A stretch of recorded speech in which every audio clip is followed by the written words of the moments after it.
어렸을 때부터 교회를 다니면서 나름으로는 열심히 했다고 생각해요. 왜냐하면 학생회장, 청년회장 다 했으니까. 그때 교회를 나갔던 이유는 거의 뭐 하나였습니다. 학교 다닐 때 우리는 뭐 여학생을 만날 수 있는 기회가 없었던 시절이잖아요. 근데 교회를 가니까 유일하게 여학생들을 자유롭게 만날 수 있고 막 얘기도 나눌 수 있고 그게 너무 좋았어요. 그래서 막 교회를 열심히 다니니까 뭐 학생회장도 하고 청년회장도 하고 이렇게 했는데 전혀 하나님에 대해서는 알지 못했어요. 근데 저희 어머님이 굉장히 허리가 아프시고 많이 편찮으셨는데 어떻게 여의도 순복음교회를 나가시게 된 거예요. 그러면서 그때 당시만 해도 한강에 가는 버스가, 여의도 순복음교회를 가는 버스가 없을 정도로 정말 아무것도 없는 그런 여의도에 막 건물 막 이제 순복음교회가 지어지고 있는 그런 단계였었을 때였어요. 어머님이 허리가 너무 아프시니까 절 보고 유철아 같이 교회 좀 가자. 내가 허리가 너무 아파서 계단을 오르기 어렵다. 그러니 그래도 제가 생긴 건 이래도 효자거든요. 그래서 사춘기 때였지만 제가 어머님을 모시고 그래서 이제 여의도 순복음교회를 가는데 깜짝 놀랐습니다. 일단 새끼줄이 쳐져 있는 거예요. 못 들어가게.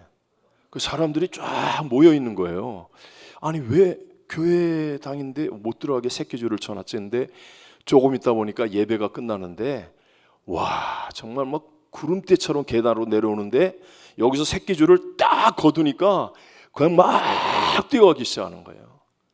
그때 정말 굉장히 그 어린 사춘기 나이 때 굉장히 충격이었습니다. 그리고 교회에 들어가서 어찌어찌 자리를 잡았는데 앉았는데 야 정말 앉자마자 이분들은 막 그냥 소리를 지르기 시작하는데요. 그래서 야 이거 진짜 이상한 데 왔구나. 내가 잘못 왔구나. 그런 생각이 막 그냥 어쩔 수 없이 뭐 처음 보는 그때 당시에는 저에게 있어서는 처음 보는 그런 풍경이었었습니다. 근데 다른 건 다 빼고요. 저희 어머님이 예배가 끝난 다음에 어머니 교회 잘못 나온 것 같아. 그랬더니 저희 어머님이 탁 저에게 이렇게 얘기하셨어요. 유철아, 난 여기서 하나님을 만났다. 이렇게 얘기를 하세요. 근데 그때 제가 아니 나도 우리 교회에서 하나님 만났어 이렇게 얘기하려고 머리는 돌아갔는데 말이 안 나오는 거예요. 우리 어머님은 너무 확신에 차서 유철아, 난 여기서 하나님을 만났다. 그러는데 저는 이게 말이 안 나오는 거예요. 하는데 그래서 어머님을 모시고 이제 이렇게 좀 다니면서 그때 저도 그때 처음으로 설교가 들리기 시작하고 조영규 목사님의 설교가 들리더라고요. 보통 제가 뭐 용서해 주세요. 그냥 저의 어린 시절에 철없는 그런 이야기니까 제가 갔던 교회는 거의 목사님이 설교를 딱 시작하면 거의 다 자요. 주무시다가 거의 끝날 때 되면 어쩜 그렇게 기가 막히게 아는지 다 이렇게 눈을 딱 뜨시는 좀 그런 분이고 누가 볼펜을 딱 떨어뜨리면 거의 동시에 쫙 쳐다보는 좀 그런 아주 이렇게 조용하고 그랬었습니다. 근데 뭐 시끄럽고 뛰어다니고 새치기하고 앉아 있는데 막 궁뎅이만 갖다 끼워놓고 그냥 그러고 나서 뭐 같이 자리에 앉자고 막 그냥 때를 쓰고 매너도 없는 것 같고 예의도 없는 것 같고 이런 곳인데 저에게는 그렇게 느껴지던 그곳에서 저희 어머님이 그렇게 얘기하시는 그것이 제 일생을 바꾸는 한마디가 되었습니다. 나는 정말 하나님을 만났나? 뭐 대단하게 무슨 뭐 꿈, 환상, 계시 이런 게 아니라 정말 나는 나의 구세주 예수 그리스도를 내가 정말 바르게 알고 믿고 있나? 이게 그 다음부터 계속해서 속에서부터 올라오는 질문이 되었습니다. 사실 그리고 뭐 이렇게 좀 과정을 지나면서 제 운명이 바뀌었습니다. 제 운명이 바뀌어서 제가 1986년도부터 남미 파라과이에서 델레스테라고 하는 국경 도시에서 선교사로 교회를 개척했고 사실은 원주민 선교를 하려고 시작했는데 한인들이 나오기 시작하니까 어쩔 수 없이 한인 교회를 하면서 원주민 선교를 했는데 한인 교회가 주력이 되었습니다. 주가 되어지고 한인은요 2분이 나오나 20명이 나오나 200명이 나오나 다 똑같아요. 2분이 나와도 새벽 예배 해야 돼요. 참 자기들은 툭하면 빠지면서 날 보고는 왜 새벽 예배 안 하냐고 그러고 수요 예배 해야 되고 금요 예배, 저희는 이제 금요 예배를 하니까요. 금요 예배를 해야 되고 뭐 주일 저녁 예배까지 다 드리고 뭐 그러니까 어쩔 수 없이 이제 한인이 저도 모르게 이렇게 점점 되어진 것 같아요. 그러면서 그 파라과이에서 교회를 개최하고 16년 반 정도 살겠습니다. 제 개인적으로는 저는 그곳에서 죽겠다고 생각했습니다. 왜냐하면 가장 작은 곳이었어요. 그때 당시에 그 도시는 정말로 초라하고 작은 도시였습니다. 호텔이 딱 하나밖에 없었어요. 그래서 제가 호텔에 처음 개척하러 갔는데 호텔 주인이 독일계 남미분인데 저한테 그러는 거예요. 야, 너 대통령이 묵는 방에 묵을 수 있다는 거예요. 그래서 야, 이게 웬일이야? 그러고 그랬더니 나중에 알고 보니까 그 동네에 호텔이 그거 하나야. 그 대통령이 지난주에 국민학교 초등학교 졸업식에 졸업장 주러 왔다가 거기서 자고 갔대요. 그 방 하나예요, 하나. 그래서 거기 와서 하는데 모기가 얼마나 많은지 하여튼 뭐 도로에 포정률이 거의 없어요. 다 흙길이에요. 그래서 비만 오면 학교를 안 갑니다. 진흙이 찰떡 같은 진흙이 되어서 걸으면 신발에 이렇게 붙어서 이렇게 막 점점 신발 높이가 높아지고 무거워서 걷지를 못하고 미끄러지고 차가 못 다니게 만들고요. 왜냐하면 여러분 그런 길은 차가 한번 지나고 나면 이렇게 길이 파이지 않습니까? 금방 비가 그치고 해가 나거든요. 그럼 이게 콘크리트보다 딱딱하게 이게 차 바퀴 자국이 쫙 만들어서 도로가 완전히 이게 망치는 거예요. 그래서 비가 오면 아예 그냥 차단막을 내려서 차를 못 다니게 하고 그러니까 뭐 학교는 당연히 안 가고 뭐 그런 분위기 그런 곳이었습니다. 그러니까 누가 올 사람이 없다고 생각이 들었어요. 저도 설마 하나님이 나를 이곳에 보낼까 했는데 하나님께서 저에게 분명하게 이제 응답을 주셨습니다. 제가 기도했던 응답에 대해서 분명한 응답을 주셔서 하나님의 뜻임을 알고 그리고 정말로 초라한 곳에서 초라하게 시작했습니다. 알아주는 사람 없이 제 인생에 있어서의 몇 번의 하나님의 가장 큰 응답이 있었습니다. 음성으로 들었던 응답이 그때 선교사로 파라과이에 가라 하는 게 기도원에 가서 기도할 때 정말 하나님이 너무나 뚜렷하게 기도굴에서 기도하고 있는데 갑자기 스피커로 제 이름을 부르는 거예요. 그래서 저희 어머님이 집에 아프셔서 난 집에 무슨 일이 일어난 줄 알고 기도굴에서 거의 비몽사몽간에 있다가 너무 놀래가지고 그냥 기도실 문을 팍 박차고 나갔더니 새벽 2시 겨울에 1월 달이에요. 정말 고요하고 적막한 그 오살리 기도원에 조용하며 그래서 내가 이게 잠이 들었나 잘못 들었나 두 번째 하나님이 그렇게 부르셔서 그때만 해도 철이 없어서 그냥 문을 탁 박차고 이러고 나가는데 그 찬기 한기 그러면서 고요함 이게 아닌데 세 번째는 이제 정말 이게 하나님이 나를 부르시는 음성인가 보다 뭐 이렇게 할 때 근데 너무 또렷하게 파라과이로 가라 이렇게 말씀하시는 음성 저는 그런 거 진짜 안 믿었거든요. 근데 그렇게 들려서 그때 제가 한 달 만에 갔습니다. 한 달 만에 그거 부인하면 죽을 것 같아서 그리고 파라과이에 가서 교회를 개척했을 때 개척한 이후에 하나님께서 선교비를 받지 마라. 아니 저 맥주 창고 조그만 걸 이제 터가지고 이렇게 바꿔서 성전처럼 이렇게 사용하고 하는데 거기서 기도하고 있는데 선교비를 받지 마. 여의도에서 주는 선교비가 여러분 생명줄입니다. 생명줄 선교사에게는. 근데 선교비를 받지 말라는 게 너무 뚜렷한 음성으로 들려서 제가 3일을 울면서 내가 잘못 들은 거죠. 이건 내 착각이죠. 그랬는데 도무지 거역할 수 없는 두려움. 그래서 제가 그때는 이제 팩스를 보내는 때예요. 전동 타자기로 선교비를 받지 않는 이유에 대해서 이렇게 쓰는데 이거 잘못 쓰면 찍히는 겁니다. 이 잘못 쓰면 이게 불순종이 되는 거예요. 찍히는 거예요. 날아가는 거예요. 이 잘못 쓸 수도 없고 그렇다고 막 뭐 이렇게 얼마나 정말 그 한 글자 한 글자 치면서 정말 많이 울었습니다. 정말로 많이 울면서 그렇게 해서 선교비를 받지 않고 사역을 시작하면서 하나님이 저의 인생을 정말 복되게 만들어 주셨다. 감히 물론 이건 저의 케이스입니다. 뭐 여러분들에게 다 적용할 수 있는 케이스는 아니겠고요. 저에게 주신 케이스인데 그러면서 사역을 시작했었습니다. 그리고 이제 갑자기 저희는 이제 여의도 순복음교회 선교사니까 그때만 해도 조영규 목사님 명령에 의해서 갑작스럽게 브라질 상파울로로 임지 이동의 명령을 받았습니다. 그때 당시에는 상파울로가 세계에서 5번째로 큰 도시였어요. 헬리콥터 출퇴근율이 세계 2위입니다. 근데 그 교회가 조금 건축을 11년 동안 이제 뼈대만 세우고 마무리를 못하고 어려움 가운데 있고 그래서 갑작스럽게 가라고 명령을 해서 그곳에서 옮겨졌고요. 그래서 이제 저도 후임 목회를 하다가 4년 6개월 정도 사역했는데, 근데 이용훈 목사님이 아시다시피 나성 순복음교회 담임했던 이용훈 목사님이 조영규 목사님의 후임으로 2대 여의도 순복음교회 담임 목사가 되어서 가시는 바람에 갑자기 정말 생각지도 않았는데 갑작스럽게 이렇게 제가 이곳에 오게 되었습니다. 그래서 이제 벌써 16년이 지나고 만 16년이 지나고 17년 차가 되어가고 있습니다. 그러면서 제가 저같이 좀 부족하고 이 연약한 자에게 하나님이 어떻게 해서 오늘까지 역사하셨는가, 저를 만약에 이렇게 고백하라고 한다면 단 한 가지밖에 없다고 생각합니다. 우리 한번 죄송하지만 성경을 같이 한 군데만 읽어보겠습니다. 요한복음 14장 12절로 17절의 말씀입니다. 요한복음 14장 12절로 17절의 말씀입니다.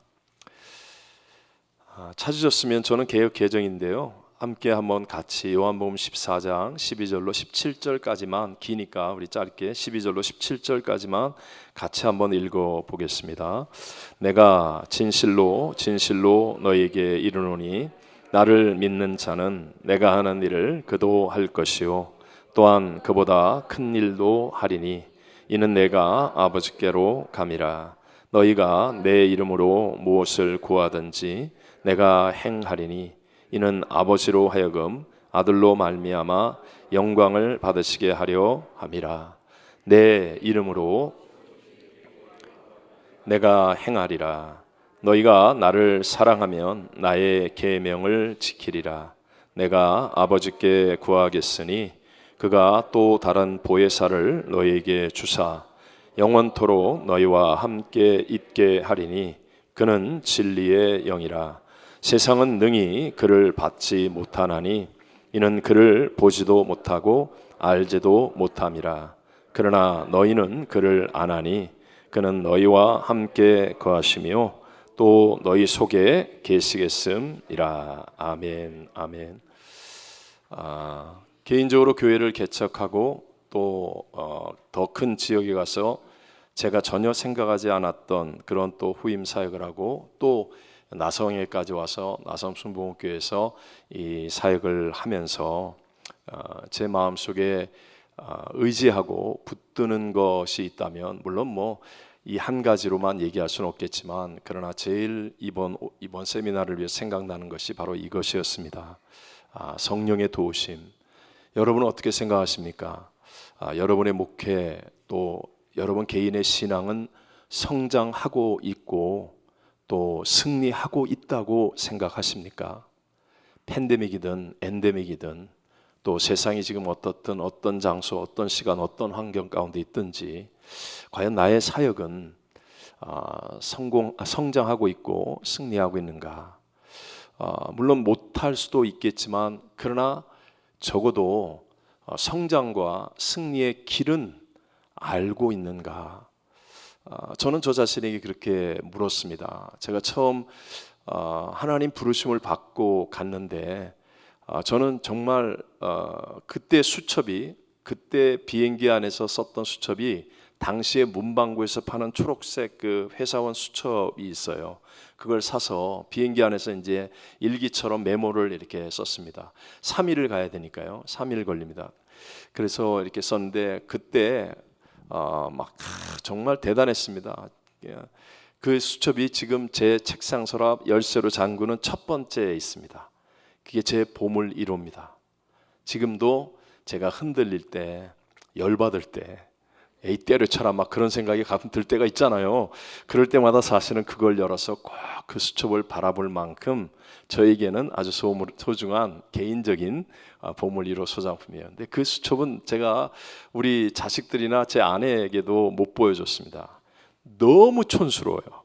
내용이 진짜 막 제가 지금 봐도요, 내가 이 수준밖에 안 됐나 생각할 정도로 뭐 은빛 날개가 떠오른다 막 이러면서 뭐 정말 제가 그것 얘기하면 정말 저도 막 저 혼자 기도하면서 봐야지 이게 소화가 되지, 그냥 기도 없이 얘기를 하려니까.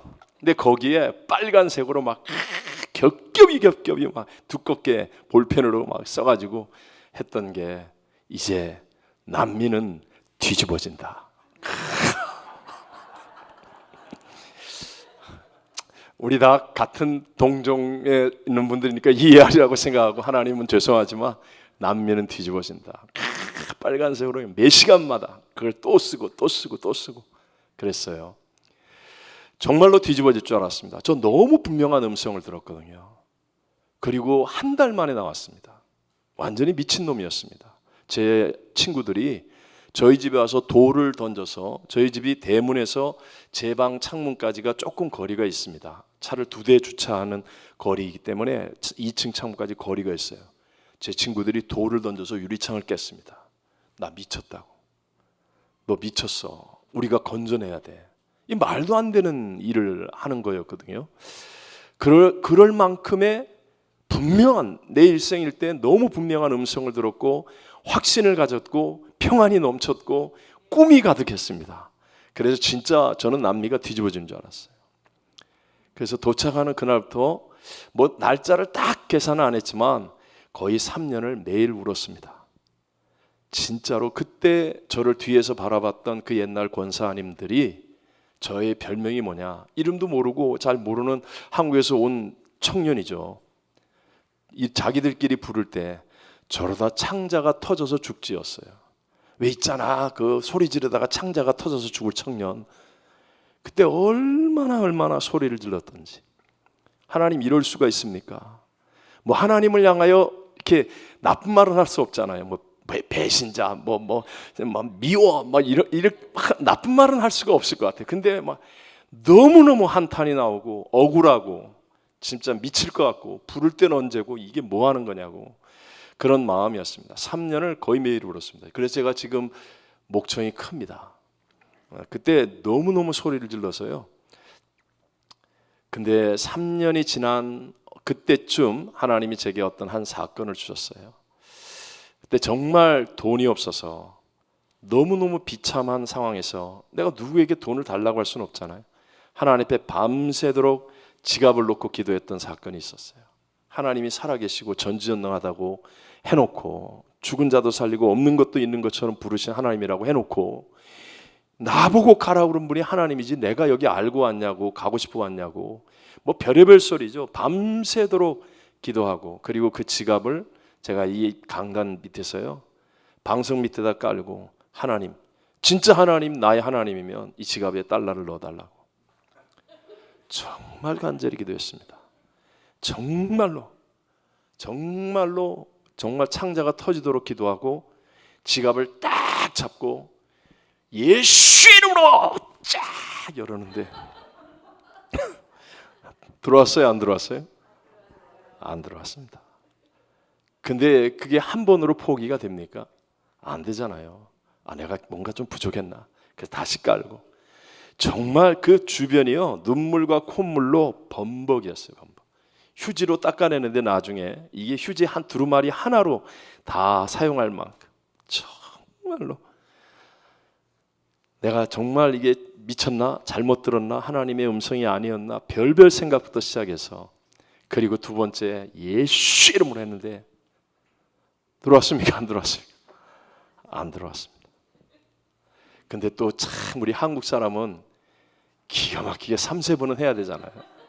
이 2번으로 끝낼 수는 없어요. 3-4번은 해야 이게 후회가 안 할 것 같고, 3-4번 정말 간절히 기도했습니다. 간절히. 여러분 기도를 해보면 이제 앉아서 하다가 힘들면 서서 하기도 하고 엎드려서 하기도 하고 해요. 근데 진짜 여러분 전심을 다해 온 힘을 다 쏘잖아요. 그럼 몸이 나중에 공같이 됩니다. 배 힘밖에 안 남아요. 소리를 지르고 온 진액을 다 빼고 최선을 다해 기도하면, 제가 해보니까 진짜 나도 모르게 몸이 공처럼 내려요. 마지막 소리가 여기서밖에 안 나와요. 하나님. 그리고 마지막 다 꺼내는데 안 들어와 있었어요. 근데 새벽 예배 시간이 이제 다 돼가는 거예요. 그래서 그걸 두루마리 휴지로 막 울면서 정리를 하고, 그리고 밖에 나가서 이제 샤워를 하고 와야 되니까 성전 문을 열고 탁 나가는데, 그때는 남미가 여름이니까 해가 일찍 떠요. 해가 싹 뜨기 전인데요. 왜 그런 간증하잖아요. 뭐 풀이 나를 보고 웃고 나뭇잎이 새가 진짜요. 이 마음속에 지갑에 달러는 안 들어왔는데 제 마음속에 내가 너와 함께한다. 이 확신이요. 이거 압니다. 우리 얼마나 많이 들었고 또 설교했습니까? 저도 누구보다 잘 알아요. 하나님 나와 함께하는 거 알아요. 믿어요. 그런데요. 와, 여기서부터요. 하나님이 나와 함께하는 게요. 이게 언어로 표현이 안 돼요. 언어로. 정말로 하나님이 나와 함께하는데 이 괜히 막 실실실실 웃음이 나오기 시작하고 완전히 미친놈이 되는 것 같아요. 샤워를 하면서도 막 기죽기죽 웃고 막.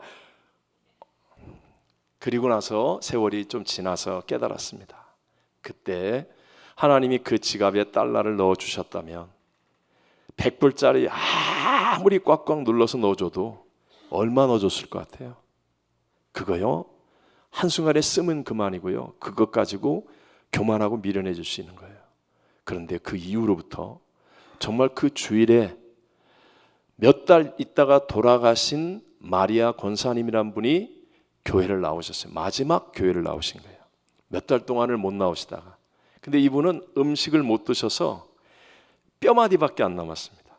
그래서 이렇게 며느님이 이렇게 드는데 너무너무 가벼운 거예요.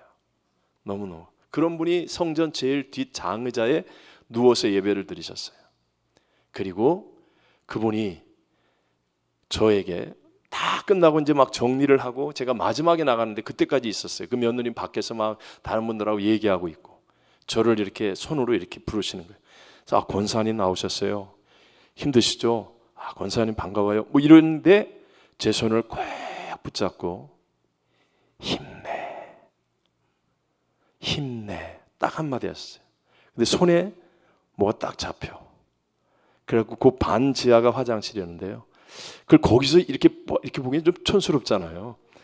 그래서 그걸 붙잡고 딱 내려 화장실에 들어가서 딱 열었는데 한 번도 쓰지 않은 새 돈, 그걸 차곡차곡 접어서 딱 그때 필요했던 그 액수, 제가요 변기 붙잡고요 얼마나 울었는지 몰라요. 눈물이 그쳐지질 않은 거예요. 그 이후부터 하나님이 정말 교회에 제 사역에 물질의 부족함을 주신 적이 없는 것 같아요.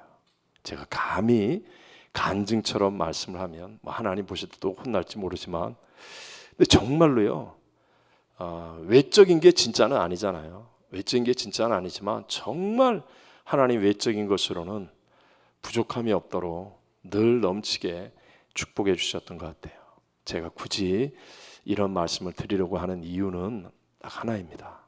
분명히 하나님이 오늘 우리가 읽었던 성경에 말씀하잖아요. 내가 진실로 이 말은 얼마나 강조하신다는 거 다 아시잖아요. 너에게 이르노니 나를 믿는 자는.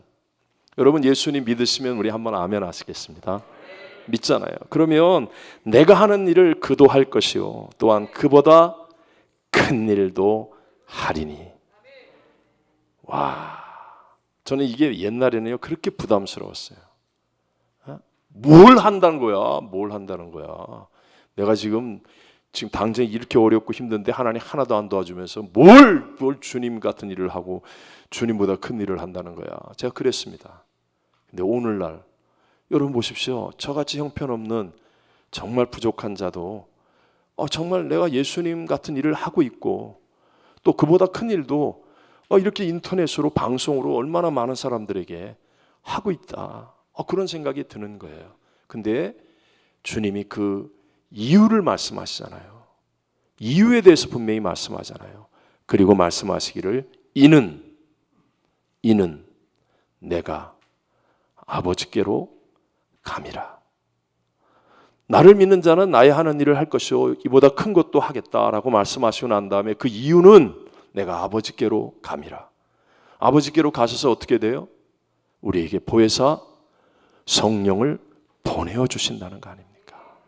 보혜사 성령을 보내어 주신다. 사실 여러분 우리 다 잘 아시니까 이 예수님의 이 귀중한 가르침을 들었던 제자들은 오늘 우리들의 신앙과 별반 다를 바가 없잖아요. 그렇게 큰 소리치는 수제자였던 베드로가 뭐 예수님 부인하고 심지어는 저주까지 하면서 도망치잖아요.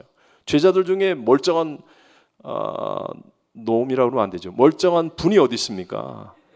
뭐 우리보다 못하면 못했지 정말 나을 거 하나도 없잖아요.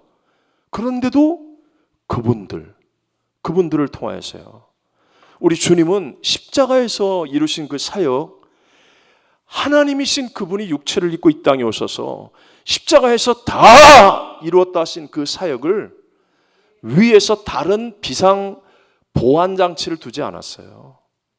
그 배반하고 실수하고 넘어지고 부인하고 저주까지 하면서 도망친 제자들 이외에는 이 복음을 증거할 수 있는 다른 장치를 두지 않았다고요.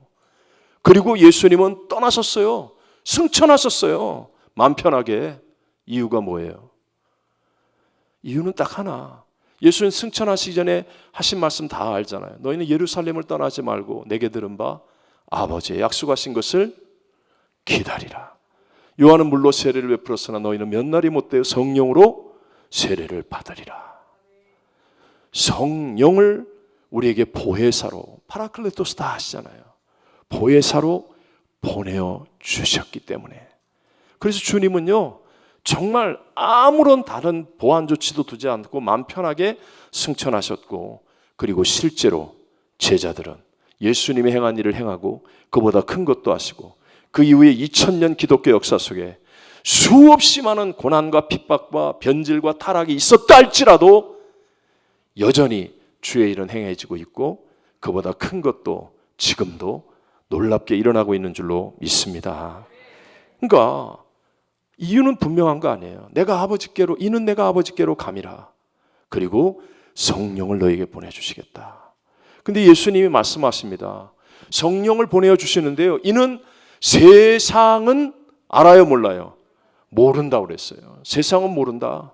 세상은 받지 못한다. 세상은 보지도 못하고 알지도 못합니다. 그러나 너희는 아나니 그랬어요.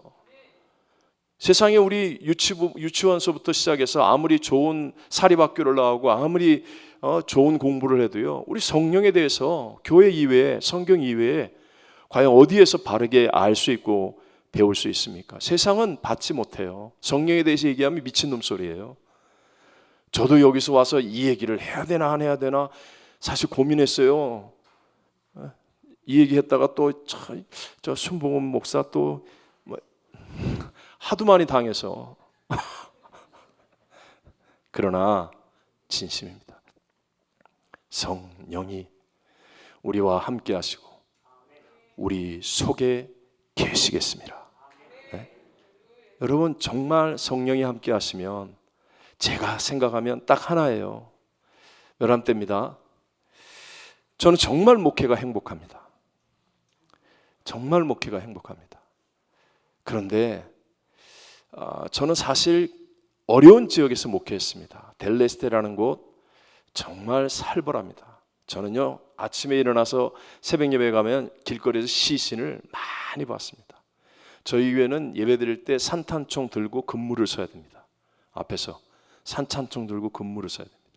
1990년대 미국의 포브스지에서 한 해 동안 달러가 전 세계에서 가장 많이 유통된 도시 3대 도시를 꼽았는데 그 중에 하나가 그 파라과이 시골의 델레스테였어요. 9/11 테러가 일어난 후에 미군이 직접 얼굴에 복면을 쓰고 100도가 넘는 날씨에 얼굴에 복면을 쓰고 완전 군장을 하고 파라과이 경찰과 군인을 앞세우고 그 지역에 있는 아랍 상인들을 급습해서 제일 큰 상인들의 이 사람들을 잡아갔어요. 전 내 눈으로 봤어요. 내 눈으로. 그러니까 그만큼 어마어마한 자본이 테러 자금으로도 쓰여지고 말하면 불법의 나라니까. 그래서 도시가 정말 아무것도 없는 곳에서 갑자기 여러분 돈이 많아지면 그러면요 무질서의 천국이 됩니다. 정말 살벌한 곳이었어요. 사람들은 막 그 다음에 몰려들기 시작하는데 한국 청년들이 와가지고 돈은 있고 아무것도 할 것도 없고 갈 데도 없으니까 술, 마약, 길거리 여자, 이 카지노 그냥 다 인생 날리는 경우가 허다했고요. 그렇게 막 발전했어요. 도시가 커졌어요. 그러면서 굉장히 살벌한 목회를 했습니다. 그래서 저희들 은혜 받은 청년들이 거의 매일 모여서 저녁에 기도회를 하면 정말 저 욕 많이 먹었습니다. 전 정말 오래 살 겁니다. 여러분 보시면 압니다. 와, 전화 오면요 부모님들이 예수 안 믿는 부모님들은 위험한 도시니까 저녁에 다닌다는 것을 상상하기 어려우니까 뭐 별의별 그 삭막한 하루 종일 사업한 스트레스를 이 전화통에다가 저한테 다 푸는 거예요. 아우 그 욕 정말 많이 먹었습니다. 브라질에 갔을 때 정말 참담했습니다. 참담했습니다. 옛날 만화 가게에 긴 의자 있잖아요. 등받침 없는 의자. 그거 11개. 그 큰 교회가 건축하다가 뼈대만 세워놓고 옆에 있는 큰 인쇄소와 재판이 붙어서 들어가지도 못하고 셧다운을 당한 채 지붕도 없는 마당뜰에서 이렇게 경사가 되어진 데서 11개 긴 의자를 놓고 그리고 바깥에서 예배를 드는데 다행히 건물 때문에 주일날 예배 시간에 해가 안 들어오는 거예요. 아무리 쌍파울이 대관령 높이라 해도 해가 들어오면 못 견디거든요. 근데 해가 안 들어와요. 그리고 그분들이 말하는 기적이라는 것은 절 보고 그러는 거예요. 우리 교회는 기적의 교회라는 거예요. 뭐가 기적이냐? 문 닫힌 게 기적이냐? 그랬더니 자기들 이 바깥에서 예배드리는 6개월인가 몇 달 동안 한 번도 주일날 비가 안 왔다는 거예요. 예배드릴 때. 그래서 나 참 정말 아직 우기를 안 지났으니까 비가 안 왔지 그걸 기적이라고 자랑하고 있어요. 너무너무 참담했어요. 그래서 예배가 이렇게 되니까 예배드리다가 할머니들은 한 번씩 꽉꽉 넘어지는 거예요. 그래서 나 맨 처음에 야 내가 영빨이 있어가지고 넘어지시나 보다 그랬더니 그게 아니라 의자에 등받침이 없어가지고 졸다가 그냥 자빠지시는 거예요. 아유 네 참. 근데 그 4년 6개월 동안 정말 하나님이 놀라운 일을 행하셨어요. 저 건축이라는 말 단 한 번도 안 했습니다. 성전 미화까지는 얘기했습니다. 건축이라는 말 한마디도 안 했는데 다 끝났어요. 2년 만에. 그리고 미러클 처치라고 그랬어요. 상상하지 못하는 쌍파울의 제일 큰 유니온역 바로 옆에 앞에 8차선인지 10차선 갑자기 왜 이러죠? 지하철 쌍파울은 트래픽이 아주 심합니다. 지하철 건너편 딱 신호등 건너면 지하철 건너편 그 땅을 쌍파울의 유명한 반데이라치 대학과 이 병원에서 살려고 종합병원에서 대학과 종합병원을 살려고 아무리 해도 못 샀던 땅을 그 브라질의 제일 큰 복덕방 회사의 장로님이 거의 많은 일을 하는 장로님이 이분이 개신교 장로님이에요. 근데 이분이 조영규 목사님의 책을 통해서 은혜를 받아서 변화된 분이에요. 그래서 우연히 저를 길에서 만나는데 저를 보고 조영규 목사를 아니에요. 그래서 내가 안다. 내가 그 교회 파송 선교사다. 그랬더니 제가 그 빈 땅 구경 갔었거든요. 그러고 나와서 길에 있는데 만나가지고 너 여기 왜 왔냐? 그래서 여기 이렇게 좋은 땅이 비어 있고 이게 건물이 안 지어져서 내가 구경 왔다 그랬더니 너 정말 여의도 교회에서 온 조영규 목사님 제자가 맞냐? 그래서 맞다 그랬더니 자기가 기도하고 있는데 여기는 교회가 세워져야 된다는 교회가. 그래서 도망갔죠. 아니 지금 간신히 그거 했는데 여기가 얼마짜리고 이게 어떤 땅인데 그래갖고 알았다고 너 기도 계속해라 그러고 그냥 도망갔죠. 근데 우리 교회 찾아왔어요. 결국 그 땅 샀습니다. 기적같이 그 땅도 샀고 거기에 교회가 지어졌습니다. 4년 6개월 동안 제 일생에 매주 기적이 일어나는 가장 행복한 목회였습니다. 정말 어려웠는데요. 빚더미였고요.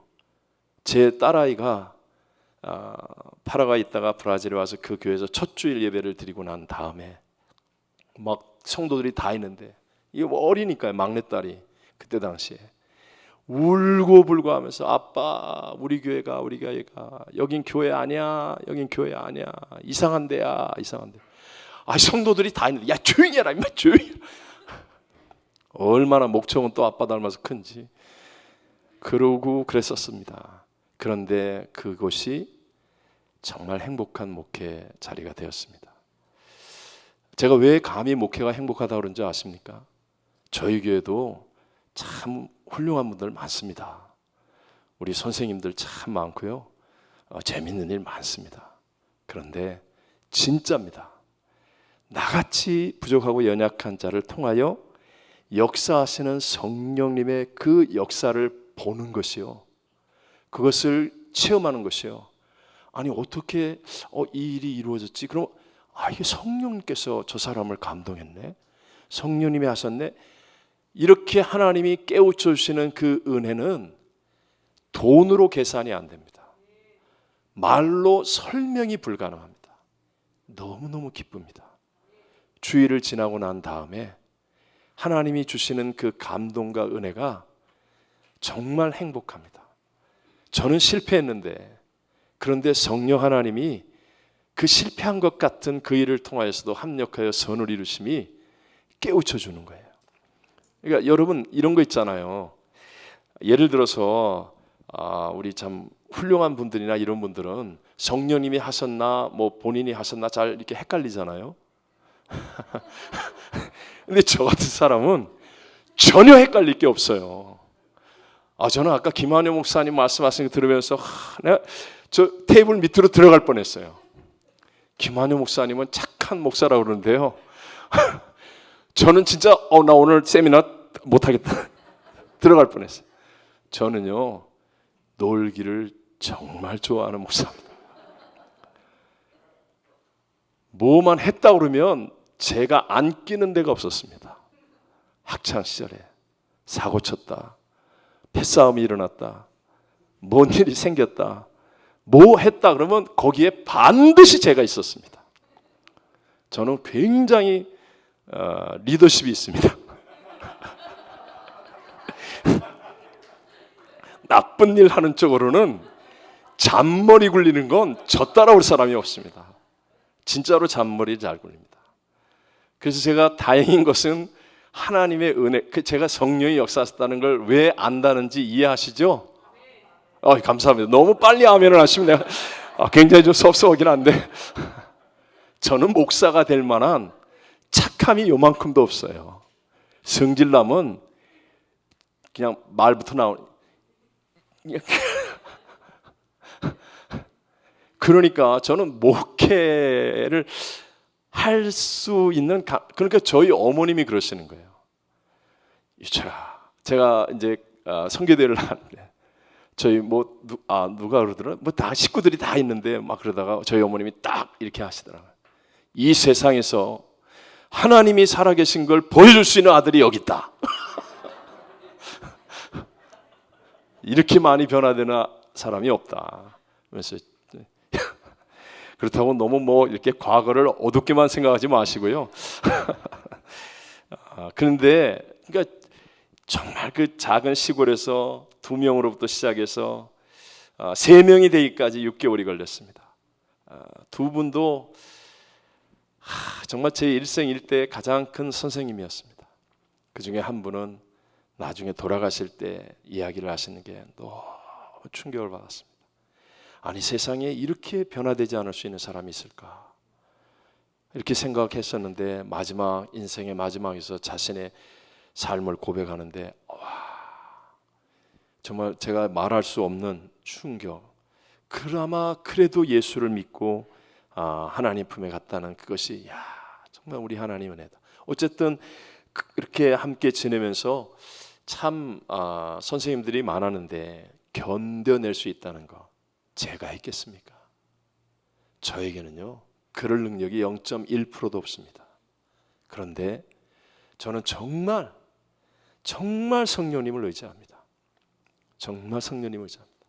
저는 토요일 날 밤에 잠을 자본 적이 없었습니다. 근데 요새는 잡니다. 요새는 자고요. 왜냐하면 주일 3부하고 그 다음에 오후에 청년교구나 다른 모임을 하면 쥐가 나와가지고 견딜 수가 없어요. 그래서 요새는 몇 시간씩 잡니다. 억지로 자는 거예요. 근데 정말로 잠을 자본 적이 없어요. 제가 무슨 참 대단히 뭐 성실하고 그래서가 아니고요. 제 더러운 성질 나올까 봐. 정말로 더러운 성질 나올까 봐. 저는 남들이 말하면 좀 강한 편이다, 강직하다 그래요. 그거는 진짜 제가 위선을 잘한 거고요. 잘 포장을 한 것이고요. 저는 굉장히 좀 그런 성격이 있었습니다. 그러니까 제가 목회를 이게 할 수 있을까? 근데 그래서 제가 토요일이면요 정말 성령님을 의지합니다. 나 그 인간 진짜 못 쳐다볼 것 같아. 하나님 아시죠? 그 인간이 지난주에 이런 소리 했다는데 나 설교하다가 또 한마디 던지면 어떻게 해요? 하나님 제발 내 입을 좀 붙잡아 주세요. 뭐 이 옛날 촌스러웠을 때 그 기도부터 시작해서 정말로 성령님 의지하지 않으면 할 수가 없었습니다. 그런데 감히 제가 성령님의 역사를 라고 말할 수 있는 거, 저 이제 86년부터 해서 만 36년이 넘었거든요. 36년이 넘도록 사역했는데 단 한 번도 교회에서 분쟁이 없었습니다. 어려운 교회 잘 견뎌냈고요. 제가 상파울에서 떠날 때는 4년 6개월 있었는데 용서해 주세요. 뭐 지나가는 옆 동네 목사가 하는 소리니까 이해해 주시라고 생각하고요. 제가 가고 싶어서 여기 온 거 아니거든요. 우리 상파울에 있는 교회 성도들이 다 알아요. 그래서 우리 교회 장로들이 그때 당시에 상파울 교회 장로들이 다 여의도 순복음교회 가서 조영기 목사님에게 제발 안 된다고.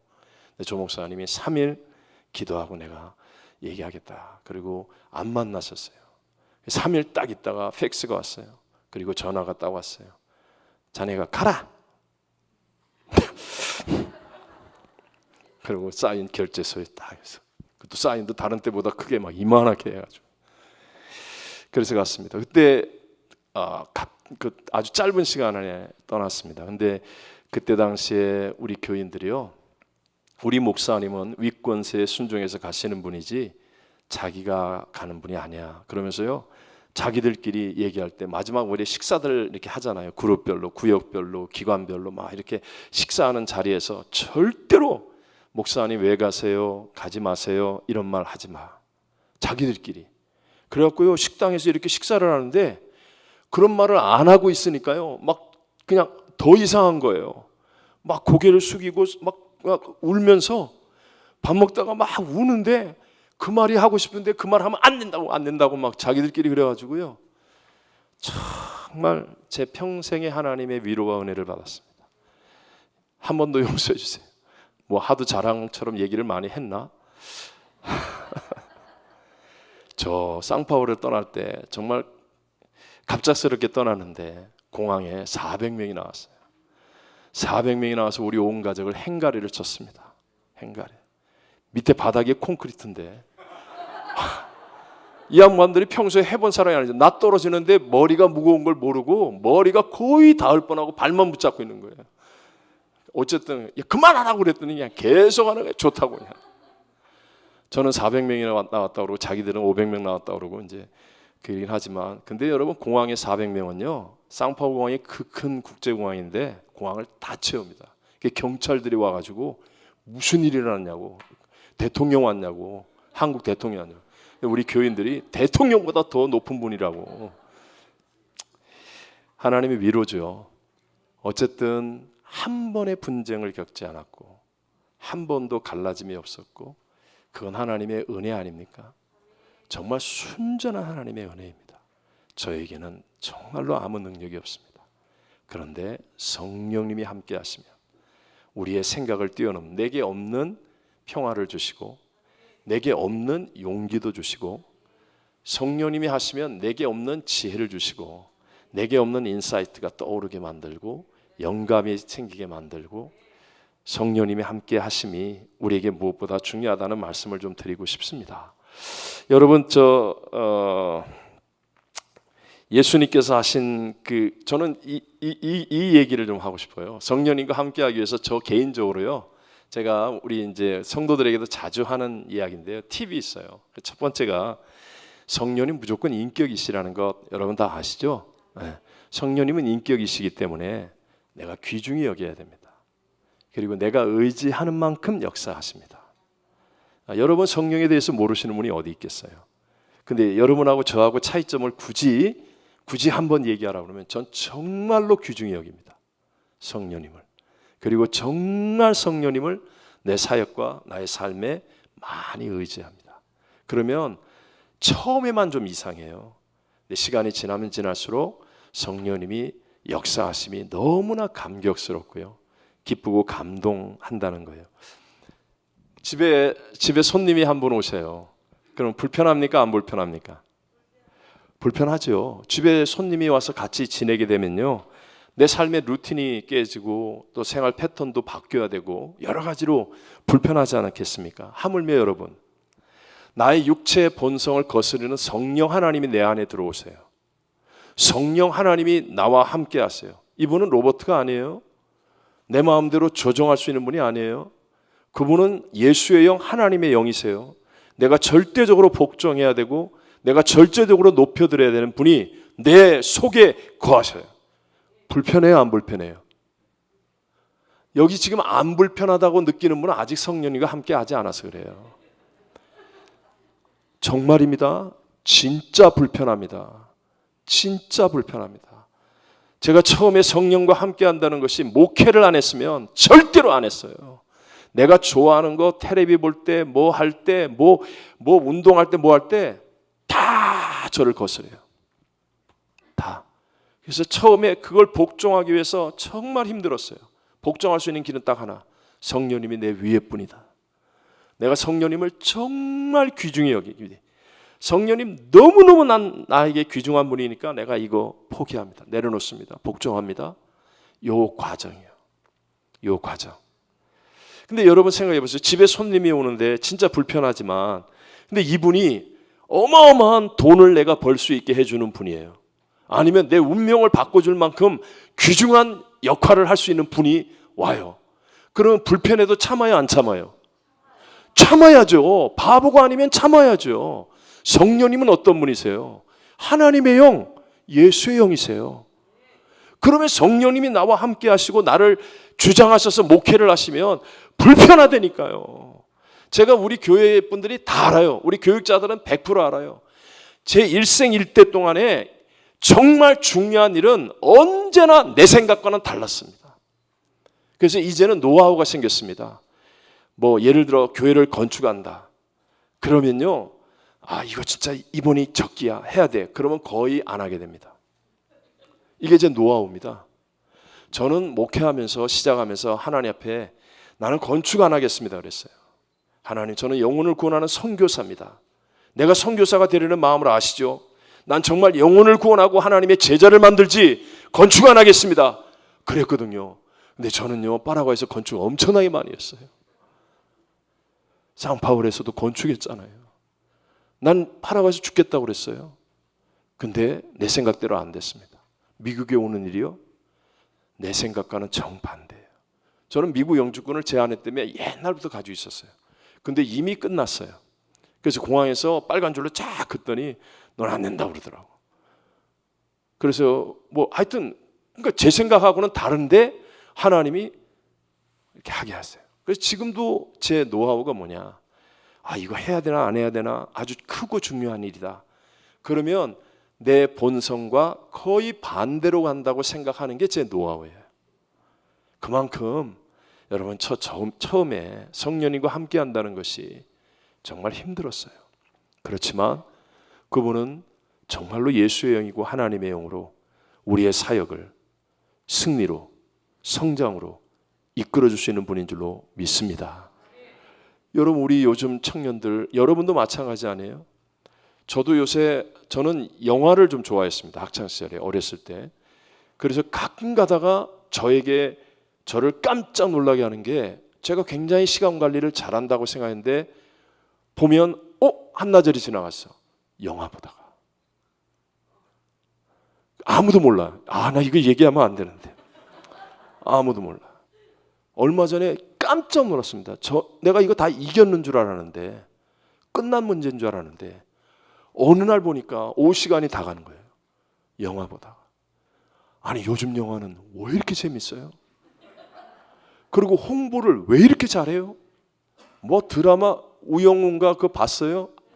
앞으로 해도 우영우, 뒤로 해도 우영우 뭐 그런 거. 또 어떤 목사님이 나한테 그래요. 요새 그런 거 안 보면 성도들하고 대화가 안 돼. 그 설교를 잘 못하는 거야. 그래가지고 또 한 번 봤지. 그거 속지 마세요. 안 봐도 돼요. 안 봐도 돼. 이게 힘들었어요. 그래서 내가 이건 아니다. 성령께서 저를 깨우쳐 주시는 거예요. 깨우쳐 주시는 거예요. 근데 제가 사실 이제 그러고 보세요. 죄송합니다. 여러분 요즘 나오는 블록버스터 영화 같은 거 보세요. 우리 젊은이들이 한 달에도 몇 편씩 나오잖아요. 예? 아니 몇 편이 뭐예요? 몇십 편씩 나오지. 정말 재밌는 드라마, 영화, BTS 쇼. 와, BTS 쇼 하는데 우리 권사님 그냥 집사님 간다고 막 조용히 하라고, 그냥 조용히 하라고. 그런 소리 하지 말라고 그냥. 이야, 나보고 누가 펴주고 가라 그러면 난 갔을 거야. 얼마나 화려하고 잘합니까? 그런 걸 매일 보는 우리 청소년들이 교회 와가지고 이렇게 예배드리고 맨날 10년 전에도 그 기타, 5년 전에도 그 기타, 그리고 조금 발전해서 뭐 전자 뭐 해놔도 아니 저 BTS가 공연하는 걸 흉내를 내겠습니까? 따라가겠습니까? 그런 걸로 감동을 줄 수 있겠습니까? 승부가 안 납니다. 우리 성도들이요 얼마나 힘들고 지치게 삽니까? 그런데 거의 초죽음이 돼서 교회 나오는데, 그런데 그냥 맹탕으로 그냥 예배드리고 이렇게 하면 승부가 나겠습니까? 저와 여러분에게는 여러분은 모르겠지만 저에게는요 능력이 없어요. 저는요 능력이 없어요. 저는 딱 하나, 정말 전심으로 성령님을 의지합니다. 성령님, 내가 우리 성도들의 사정을 다 모릅니다. 하지만 성령 하나님이 아시니까 터치하시면 됩니다. 여러분 정말입니다. 이건 뭐 더 말할 것도 없고 더 말할 것도 없어요. 근데 우리 다 아는 고린도서 2장 10절 말씀에 이런 말씀 있잖아요. 오직 하나님이 성령으로 이것을 우리에게 보여주셨으니 성령은 모든 것 곧 하나님의 깊은 것까지도 통달하시느니라 그랬어요. 우리가 알고 싶은 게 하나님의 뜻이고 성도들이 분별해야 되는 게 하나님의 뜻이에요. 근데 그 하나님의 깊은 것까지 통달하시는 분이 성령님이고, 성경에 말하기를 오직이라고 말해요. 오직 성령으로. 오직 성령으로. 바꿔 얘기하면 성령님이 역사하시면 성도들이 지금 어떤 문제를 가지고 나왔던, 어떤 갈급함을 가지고 나왔던, 어떤 기도 제목을 가지고 나왔던, 내가 아무리 몸부림쳐도 안 되지만 성령이 역사하시면 교회 와서 응답을 받고, 그리고 은혜를 받고 해갈함을 얻고 자유함을 얻고 힘을 얻어서 돌아갈 수 있게 될 줄로 믿습니다. 우리 잘 아는 사도행전 1장 8절에 오직 성령이 너희에게 임하시면 너희가 권능을 받고 그랬잖아요. 예루살렘 온 유대 사마리아 땅 끝까지 내 증인이 되리라. 얼마나 바라는 거예요. 전도하고 선교하고 능력 있게 봉사하고 신앙생활 능력 있게 하는 것. 근데 성경은 뭐라고 그래요? 오직 성령이 너희에게 임하시면. 오직. 근데 문제는 우리가 여기에 대해서 얼마나 디테일하게 성도들에게 인도해주고 가르쳐주고 전할 수 있느냐 하는 이것이 저는 우리 목회자의 또 책임이고 사명이라고 생각합니다. 그래서 성령님이 먼저 나를 통해서 역사되어질 수 있도록. 여러분 외국 사람에게 라면을 끓여줄 때는요 그냥 이렇게 얘기하면 돼요. 모르는 분에게 라면 끓여줄게. 그리고 라면을 끓여주면 돼요. 근데 라면을 잘하는 사람, 라면의 종류가 400개가 넘는다 그래요. 400개가 넘는 라면이 있어요. 라면을 잘하는 사람에게는 라면의 맛을 알고 있고 라면에 대한 뭔가 이렇게 좀 깨달음이 있고, 이런 사람에게는 그냥 라면 끓여줄게 그러면 안 돼요. 짜파게티 끓여줄까? 안성탕면 끓여줄까? 뭐 불닭, 뭐 매운 볶음면을 끓여줄까? 막 이렇게 해야 되는 거 아니겠어요? 이제는요 성도들 다 알아요. 성령이 권능 준다는 거, 성령이 하나님의 뜻을 분별케 하신다는, 다 알아요. 그렇게만 얘기해서는 안 된다는 거예요. 이제 우리 입장에서는 우리가 정말 디테일하게 성령의 역사에 대해서 성도들이 정말로 마음의 소원을 가지고 성령님을 의지할 수 있도록 인도해 줘야 되는데, 그러기 위해서는 우리 성령님이 인격이시라는 것, 내가 얼마나 귀중하게 여기고 성령님을 많이 의지하느냐, 저는 여기에 이 관건이 달려있다라고 생각합니다. 또 한 가지는 언제나 꼭 더불어서 말씀드리지만 성령님은 말씀과 함께 일하시는 분이라는 거예요. 성령님 말씀과 함께 일하시는 분. 대개 성령 그러면 우리도 아까 얘기했지만 세상은 받지 못하잖아요. 보지도 못하고 알지도 못함이라고 그랬잖아요. 그래서 성령은 영적인 역사이기 때문에 이게 성령 충만하다 아니면 성령 얘기하면 거의 막 이상한 분들이 많아요. 성령 얘기하면서 이 정말 우리로 하여금 막 헷갈리게 만들고 이상하게 만드는 그런 경우들이 많이 있어요. 물론 성령은 분명히 우리의 범위를 뛰어넘는 역사들이 있기 때문에 당연히 그럴 수 있겠죠. 하지만 반드시입니다. 반드시 성령은 말씀과 함께 해야만 한다는 거. 마치 기차가 아무리 파워가 있고 에너지가 넘쳐도 철로 위를 달려야 하는 것처럼 반드시 성령은 말씀과 함께 해야 된다는 것. 여러분 잘 아시잖아요. 첫사람 아담과 하와가 흙으로 지음받았지만 생기가 임했습니다. 그래서 생명이 됐잖아요. 그런데 왜 실패합니까? 왜 그 아담과 하와가 최고로 좋은 환경 에덴 동산에서 실패했습니까? 이유는 딱 하나 아니에요. 하나님의 말씀을 불순종했기 때문에.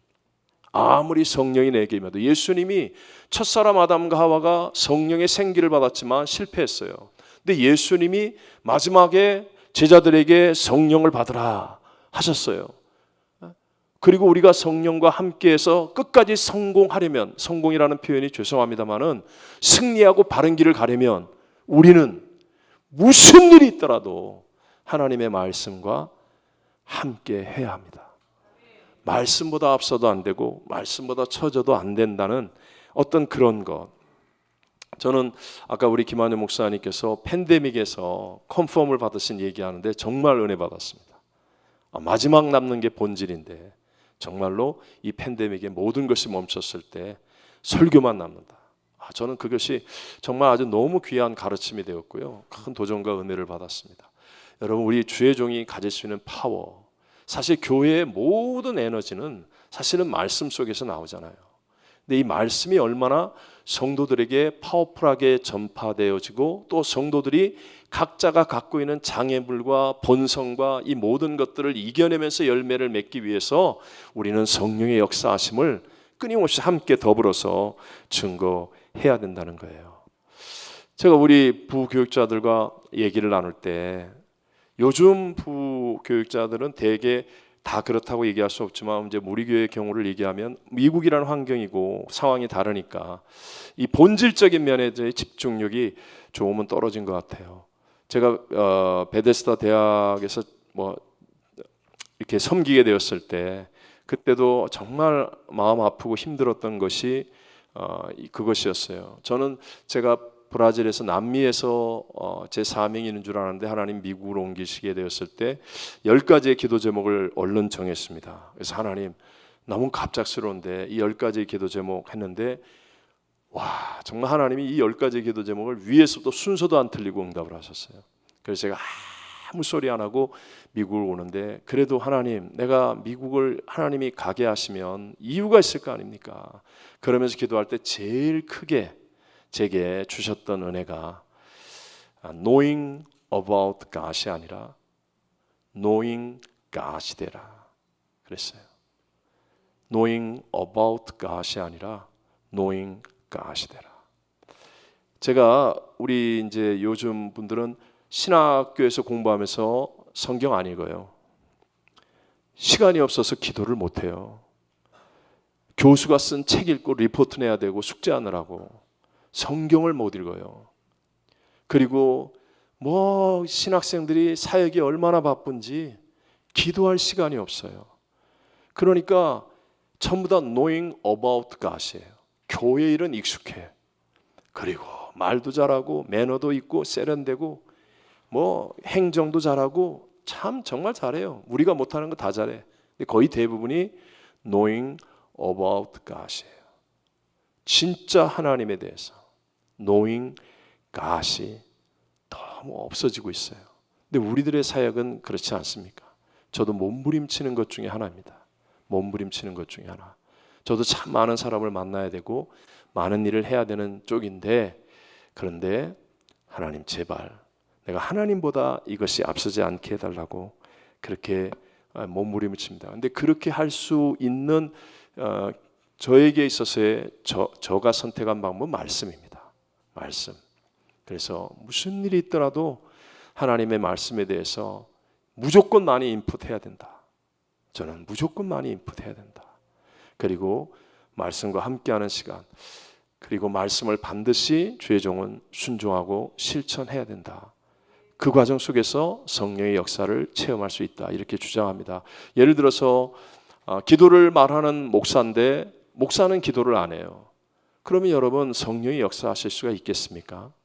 막 교회는 기도하는 곳이라고 얘기하고 우리는 기도해야 된다고 그러고 쉬지 말고 기도하라고 그러는데 말은 정말 잘하고 설교는 잘하는데 정작 목사는 기도를 안 하면 그러면 성령님이 역사하시겠습니까?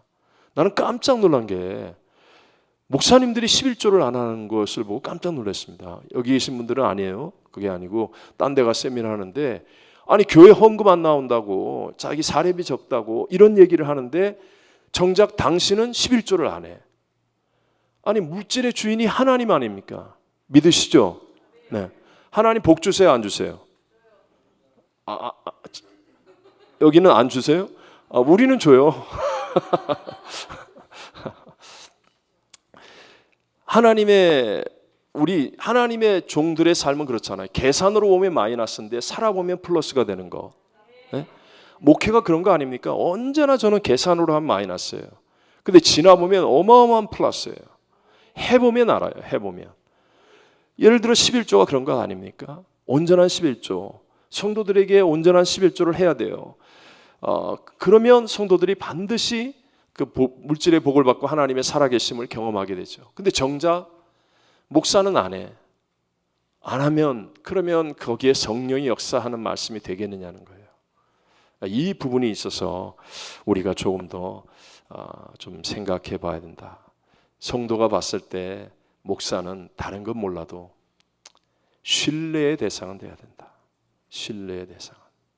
말씀을 전하는 만큼 그렇게 100%를 못 살아도 못 삶에 대해서도 정직하고 그리고 자기가 할 수 있는 것에 대한 말씀에 대한 순종을 정말로 온전하게 하려고 몸부림쳐야 그래서 성도가 신뢰의 대상이 되고 그래서 내가 살아본 말씀을 전할 때 저는 성령께서 우리가 성령을 의지하고 성령을 귀중히 여기는 만큼 역사하셔서 우리의 사역 속에서 내가 아니라 하나님이 하심을 우리 모두가 경험하게 될 줄로 믿습니다. 네.